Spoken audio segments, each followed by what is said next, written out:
The man hid behind the tree, drenched in sweat, as a blackened zombie slowly approached. His only weapon was a stone he had picked up from the ground, giving him just one chance to strike. It was a matter of life or death between him and the zombie.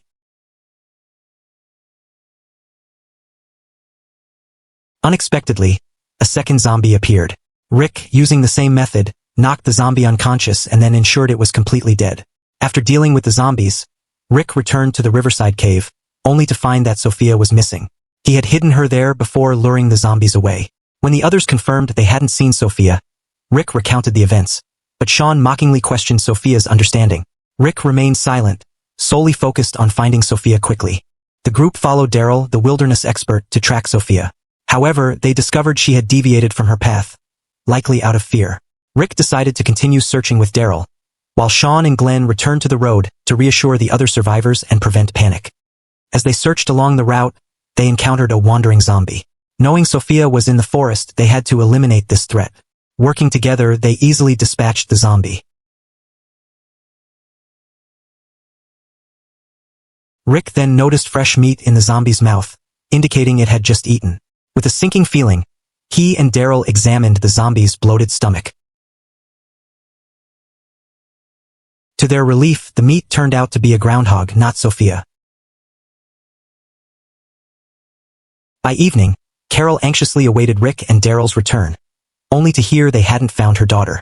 Rick suggested continuing the search the next day, but Carol insisted they couldn't leave her daughter alone overnight.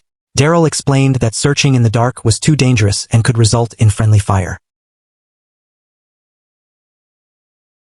Rick tried to comfort Carol, who then accused him of leaving Sophia alone in the first place.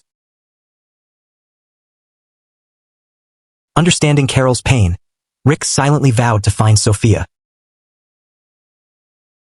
The next morning, the group armed themselves with melee weapons and resumed the search, even young Carl wanting to help find his friend. They soon found a tent, but it only contained a long dead body. Hearing a bell, they discovered a church and hoped Sophia was inside. Instead, they found 3 zombies. The men clumsily fought them, still inexperienced in close combat, taking several attempts to kill each one. When the bell rang again, they realized it was an electronic alarm and left the church frustrated and exhausted. As night approached, Sean suggested that the others return while he and Rick continued searching nearby. Carl wanted to stay and help find his best friend, Sophia. Before they parted, Rick, concerned for Lori's safety, gave her his gun.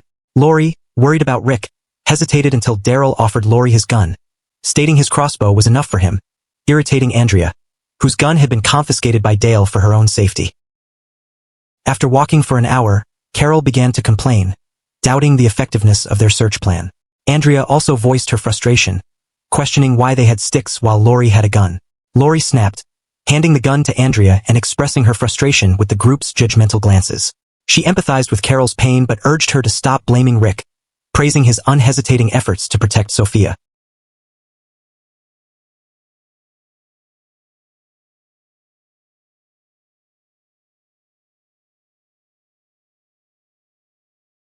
Carol, feeling ashamed, avoided Lori's gaze as the group reflected on her words. Lori asserted that they all relied on Rick and criticized him for his imperfections, challenging anyone who felt they could survive without him to leave. This moment of solidarity brought the group back together.